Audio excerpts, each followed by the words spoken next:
क्या आप जानते हैं कि जिंदगी की सबसे पागलपन वाली बात क्या है? हम में से ज्यादातर लोग पूरी जिंदगी पैसे के लिए काम करते हैं, लेकिन कभी इसका असली गेम का नियम यानी रूल बुक समझ ही नहीं पाते। आज मैं उस अदृश्य संरचना इनविजिबल आर्किटेक्चर से पर्दा हटाऊंगा जो आपके वॉलेट का फैसला करती है। वाद्रा का भ्रम, द मॉनेटरी इल्यूजन। पैसा सिर्फ एक वादा है। सच सच बताइए, आखिर पैसा क्या है? किताबें कहती हैं कि पैसा विनिमय का एक साधन और मूल्य का भंडार है, स्टोर ऑफ वैल्यू है, जो सही लगता है, पर इसकी जड़ कोर गायब है। पैसा की जड़ है एक अदृश्य वादे पर पूरे समाज का विश्वास, ट्रस्ट। वो कागज या अकाउंट में लिखे नंबर की कोई आंतरिक कीमत, इंट्रिंसिक वैल्यू नहीं होती, वो विश्वास पर जिंदा रहता है। अगर कल सुबह पूरे समाज का विश्वास उठ जाए तो जिसे हम पैसा कहते हैं वो एक ही दिन में रद्दी बन सकता है। बहुत पहले ही लोगों ने पहचान लिया था कि जो विश्वास को कंट्रोल करता है वही शक्ति यानी पावर को कंट्रोल करता है। इसीलिए उन्होंने मॉनेटरी सिस्टम को जैसे जादू बना दिया ताकि आम लोग सवाल पूछने से डरें। जब आप सैलरी लेते हैं, आप धन नहीं लेते, आप समाज की तरफ से एक कर्ज की रसीद लेते हैं। आप उस कर्ज की रसीद को खाने के बदले देते हैं, क्योंकि बेचने वाले को भी विश्वास है कि दूसरे लोग इसे आगे भी स्वीकार करेंगे। मान लीजिए अमित ए खाना बेचता है, बी कार्ड स्वाइप करता है। अमित खाना देता है क्योंकि उसे विश्वास है कि उस नंबर से वो अपने सप्लायर से सामान ले पाएगा। इसलिए आप अमीर हैं या गरीब, ये सिर्फ आपके बैंक बैलेंस पर निर्भर नहीं करता, बल्कि खरीदने की शक्ति, परचेजिंग पावर और बाजार के विश्वास पर निर्भर करता है। हर जगह की सीख ये है कि पैसा को एक वादा के रूप में समझें, तभी आप अमीर गरीब के भ्रम से कम भटकेंगे। 2.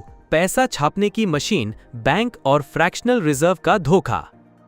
मैं आपको एक जादुई ट्रिक बताता हूं जिसे फ्रैक्शनल रिजर्व का धोखा कहते हैं। आप 10 लाख यानी 10 लाख बैंक में जमा करते हैं और सोचते हैं कि वो उसे पूरा तिजोरी में रखेंगे, लेकिन असल में वो सिर्फ एक छोटा सा हिस्सा रिजर्व के तौर पर रखते हैं। बाकी हिस्सा वो दूसरों को ब्याज, इंटरेस्ट से प्रॉफिट कमाने के लिए उधार देते हैं। सबसे हैरानी की बात यह है कि उधार देते समय बैंक आपका पैसा निकालकर सीधे उधार लेने वाले को बैक टू बैक नहीं देता। वो सिस्टम में नंबर टाइप करके एक नया क्रेडिट अमाउंट बना देते हैं और पैसा अंकों के रूप में पैदा हो जाता है। इसलिए बाहर आपको जितना भी पैसा दिखता है, असल में वो किसी और के कर्ज, डेट का दूसरा पहलू है। अगर पूरा समाज एक रात में अपना सारा कर्ज चुका दे तो अंकों वाला पैसा का एक बड़ा हिस्सा सिकुड़ जाएगा। तब आप देखेंगे कि लिक्विडिटी यानी तरलता इतनी तेजी से गायब हो जाएगी जैसे तेज धूप में ठंडी चाय। ये कोई फिल्मी कहानी नहीं, बल्कि क्रेडिट पर आधारित सिस्टम का लॉजिक है। एक आम जीवन का उदाहरण है। अमित ए ऑनलाइन सामान बेचता है, बी खरीदता है, बी ईएमआई किश्तों पर पेमेंट करता है और बी का भविष्य का कैश फ्लो पहले ही काट लिया जाता है। जब बहुत सारे लोग कर्ज में फंस जाते हैं तो खरीदने की शक्ति घट जाती है, बिक्री कम हो जाती है और पैसा का चक्कर धीमा हो जाता है। हर जगह की सीख ये है कि अगर आप सुरक्षित रहना चाहते हैं तो बैंक को तिजोरी नहीं, बल्कि एक क्रेडिट बनाने वाली फैक्ट्री समझें। 3. विकास का चक्रव्यूह, द ग्रोथ वोर्टेक्स। ब्याज यानी इंटरेस्ट रेट सिस्टम को कर्ज का आदी बना देता है। मैं चाहता हूं कि आप एक बात हमेशा याद रखें, ब्याज ही वो इंजन है जो समाज को विकास करने पर मजबूर करता है। अगर 10 लाख रुपए 10 लाख के लोन पर 5% ब्याज है तो समय पूरा होने पर आपको 10 लाख के साथ 50,000 रुपए और देने होंगे। वो 50,000 रुपए आसमान से नहीं गिरेंगे, वो या तो किसी के कैश फ्लो से आएंगे या फिर नए कर्ज से। इसीलिए सिस्टम में ब्याज चुकाने के लिए और उधार लेने की प्रवृत्ति होती है, जिसे कर्ज पर कर्ज का चक्कर बनता है। यही कारण है कि अर्थव्यवस्था, इकोनॉमी हमेशा फैलना चाहती है, क्योंकि अगर वो रुक गई तो ब्याज का दबाव गला घोटना शुरू कर देगा। इतिहास में ऐसे बबल के दौर आए हैं जब लोगों ने अपनी असली क्षमता से ज्यादा तेजी से दौड़ने के लिए लेवरेज का इस्तेमाल किया। जब विश्वास ऊंचा होता है तो सब सोचते हैं कि विकास हमेशा चलता रहेगा और नई चीज पर विश्वास लोगों को पुराने जोखिम भुला देता है। जब विश्वास टूटता है तो लिक्विडिटी कम हो जाती है और लेवरेज का उपयोग करने वाले सबसे पहले फिसलते हैं।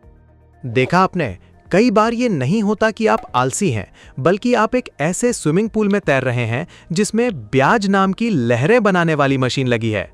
हर जगह की सीख ये है कि आपको कर्ज को चक्रों, साइकिल्स के हिसाब से मैनेज करना होगा और ये दिखावा मत करो कि विकास हमेशा होता रहेगा।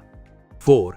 मनोवैज्ञानिक जाल, साइकोलॉजिकल ट्रैप, खर्च करने के लिए टाइम ट्रैवल। मैं सच कहता हूं, इंसान अमीर दिखना ज्यादा पसंद करता है बजाय अमीर होना और आम दिखना के। तो सिस्टम आपको कंज्यूमर डेट, उपभोक्ता कर्ज के रूप में टाइम ट्रैवल नाम की एक मशीन बेच देता है।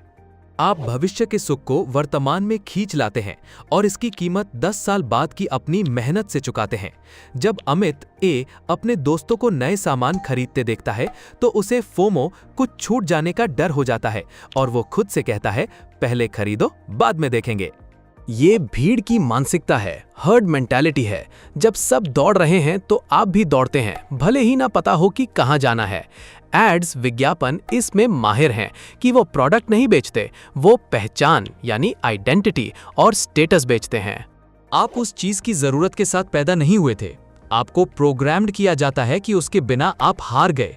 जब आप पर कर्ज का बोझ होता है तो आप नौकरी चुनने की आजादी खो देते हैं, क्योंकि आपको कर्ज चुकाने के लिए आय के साधन को बचाना होता है। आप पैसा खोने के डर से नया ट्राई नहीं कर पाते और ये डर आपको छोटे समय की सुरक्षा चुनने पर मजबूर करता है। कई प्रोडक्ट्स आपको मिनिमम पेमेंट की सुविधा देते हैं, जो सुनने में आसान लगता है लेकिन असल में ब्याज को रबर बैंड की तरह खींच देता है। अगर गलती से आपका प्लान बिगड़ जाए तो आप खुद को दोष देते हैं कि मैं अच्छा नहीं हूं, जबकि ये गेम इस तरह से डिजाइन किया गया है कि आप जटिलता यानी कॉम्प्लेक्सिटी में खो जाएं। और अगर आप जल्दी अमीर होने के लिए स्पेक्यूलेशन की तरफ जाते हैं तो नुकसान पूरा करने का एहसास आपको इस लूप में खींच लेगा। जब ये लूप मजबूत हो जाता है तो आप प्रॉफिट के नहीं बल्कि बटन दबाने के एहसास के आदी हो जाते हैं। हर जगह की सीख ये है कि हर खरीद से पहले ये पूछो कि क्या ये आपका एसेट बढ़ा रहा है या दबाव, प्रेशर बढ़ा रहा है। 5. अमीर लोगों की सोच, कर्ज एक औजार है, दुश्मन नहीं। मुझे कर्ज से नफरत नहीं है, मुझे सिर्फ गलत जगह पर कर्ज का उपयोग करना नापसंद है। लोग इस एक बात पर अलग होते हैं, आप कर्ज का इस्तेमाल खर्च करने के लिए करते हैं, वो कर्ज का इस्तेमाल एसेट बनाने के लिए करते हैं। अमित एक शानदार चीज खरीदने के लिए लोन लेता है। ये आमतौर पर लायबिलिटी, खर्चा होता है क्योंकि इसकी कीमत घट जाती है और ये कैश फ्लो पैदा नहीं करता। रोहन बी एक ऐसी चीज खरीदने के लिए लोन लेता है जो कैश फ्लो पैदा करे, जैसे कि एक छोटा बिजनेस या किराए पर दी जाने वाली प्रॉपर्टी। उस समय रोहन बी का कर्ज बढ़ता है, लेकिन बी का एसेट भी बढ़ता है और उसके पास ये मौका होता है कि वो खुद के कैश फ्लो से ब्याज चुका सके। कई जगहों पर पॉलिसी बेनिफिट्स या टैक्स बेनिफिट्स भी होते हैं जो वैल्यू बनाने वाली एक्टिविटीज को प्रोत्साहित करते हैं। इसीलिए एक ही ब्याज की रकम के लिए ए उसे अपनी पसीने की कमाई से चुकाता है और बी कोशिश करता है कि उसकी प्रॉपर्टी चुकाए। यहीं पर लेवरेज एक एलिवेटर बन जाता है, जबकि कंज्यूमर डेट चढ़ाई वाली सीढ़ी बन जाती है।